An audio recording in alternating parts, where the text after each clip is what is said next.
Halo, saya Maria Katarina Sare dari kampus Institut Bisnis dan Informatika Kwikianggi dari jurusan akuntansi.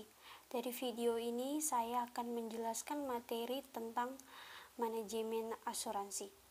Oke, yang pertama sekali kita akan mengetahui pengertian asuransi menurut Undang-Undang Nomor 2 Tahun 1992 tentang usaha perasuransian. Asuransi atau pertanggungan adalah perjanjian antara dua pihak atau lebih dengan mana pihak penanggung mengikatkan diri kepada tertanggung dengan menerima premi asuransi untuk memberikan penggantian kepada tertanggung karena kerugian, kerusakan, atau kehilangan keuntungan yang diharapkan atau tanggung jawab hukum kepada pihak ketiga yang mungkin akan diderita tertanggung yang timbul dari suatu peristiwa yang tidak pasti atau untuk memberikan suatu pembayaran yang didasarkan atas meninggal atau hidupnya seseorang yang dipertanggungkan. Yang berikutnya manfaat asuransi. Yang pertama, rasa aman dan perlindungan. Dengan demikian polis asuransi maka tertanggung akan terhindar dari kerugian yang mungkin timbul. Yang kedua, pendistribusian biaya dan manfaat yang lebih adil. Semakin besar kemungkinan yang terjadinya suatu kerugian dan semakin besar kerugian yang mungkin ditimbulkannya, maka besar pula premi pertanggungannya. Yang ketiga, polis asuransi dapat dijadikan sebagai jaminan untuk memperoleh kredit. Yang keempat, berfungsi sebagai tabungan. Yang kelima, alat penyebaran risiko. Dengan asuransi, risiko kerugian dapat disebarkan kepada penanggung. Yang keenam, membantu meningkatkan kegiatan usaha. Tertanggung akan melakukan investasi atas suatu bidang usaha apabila investasi tersebut dapat ditutup oleh asuransi yang dimaksudkan untuk mengurangi risiko. Yang berikutnya, risiko dan ketidakpastian. Yang pertama, ketidakpastian ekonomis, yaitu ketidakpastian dari kebijakan ekonomi yang pada gilirannya mempengaruhi konsumsi, harga, dan perkembangan teknologi. Yang kedua, ketidakpastian yang berkaitan dengan alam, yaitu ketidakpastian akan terjadinya badai, banjir, kebakaran, atau bencana alam lainnya. Yang ketiga, ketidakpastian yang manusiawi, yaitu ketidakpastian terhadap terjadinya perang, pembunuhan, pencurian, dan sebagainya. Jenis risiko ada 3. Yang pertama, risiko murni. Yang kedua, risiko spekulatif. Yang ketiga, risiko individu. Yang pertama, risiko murni. Risiko murni adalah suatu risiko yang bila mana terjadi akan memberikan kerugian dan apabila tidak terjadi tidak menimbulkan kerugian akan tetapi tidak memberikan keuntungan. Yang kedua, risiko spekulatif.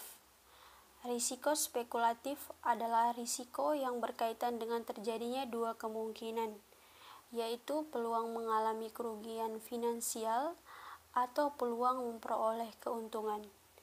Yang ketiga, risiko individu. Risiko individu itu dibagi menjadi 3, yaitu risiko pribadi, risiko harta, dan risiko tanggung gugat. Jadi dari ketiga tersebut dapat kita definisikan. Apa itu risiko pribadi? Risiko pribadi itu adalah risiko yang mempengaruhi kapasitas atau kemampuan seseorang memperoleh keuntungan. Yang kedua, risiko harta.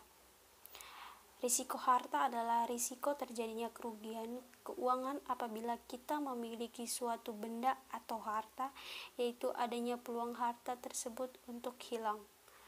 Yang ketiga, risiko tanggung gugat. Risiko tanggung gugat adalah risiko yang mungkin kita alami atau derita sebagai tanggung jawab akibat kerugian atau lukanya pihak lain. Cara penanganan risiko. Yang pertama, menghindari risiko. Yang kedua, mengurangi risiko. Yang ketiga, retensi risiko. Yang keempat, membagi risiko. Yang kelima, mentransfer risiko. Prinsip-prinsip asuransi. Yang pertama, bunga yang dijamin. Yang kedua, iktikat baik. Yang ketiga, ganti rugi. Yang keempat, penyebab langsung. Yang kelima, subrogasi dan kontribusi. Yang pertama, bunga yang dijamin. Bunga yang dijamin merupakan hal berdasarkan hukum untuk mempertanggungjawabkan suatu risiko yang berkaitan dengan keuangan yang diakui sah secara hukum antara tertanggung dan suatu yang dipertanggungkan. Yang kedua, iktikat baik. Maksudnya, dalam menetapkan suatu kontrak atau persetujuan harus dilakukan dengan iktikat baik. Yang ketiga, ganti rugi. Ganti rugi merupakan prinsip ganti rugi oleh penanggung terhadap tertanggung. Yang keempat, penyebab langsung. Contohnya seperti badai menerpa dan menghantam tembok. Tembok roboh dan menyebabkan rusaknya instalasi listrik. Rusaknya instalasi listrik menimbulkan korsleting dan terjadi percikan api. Percikan api menimbulkan kebakaran. Pemadam kebakaran melakukan penyemprotan air. Air yang disemprotkan menimbulkan kerusakan barang yang tidak terbakar. Yang kelima, subrogasi dan kontribusi. Subrogasi adalah hak penanggung yang telah memberikan ganti rugi kepada tertanggung untuk menuntut pihak lain yang mengakibatkan kepentingan asuransinya mengalami suatu peristiwa kerugian. Yang berikutnya, kontribusi. Kontribusi merupakan salah satu akibat wajar dari ganti rugi.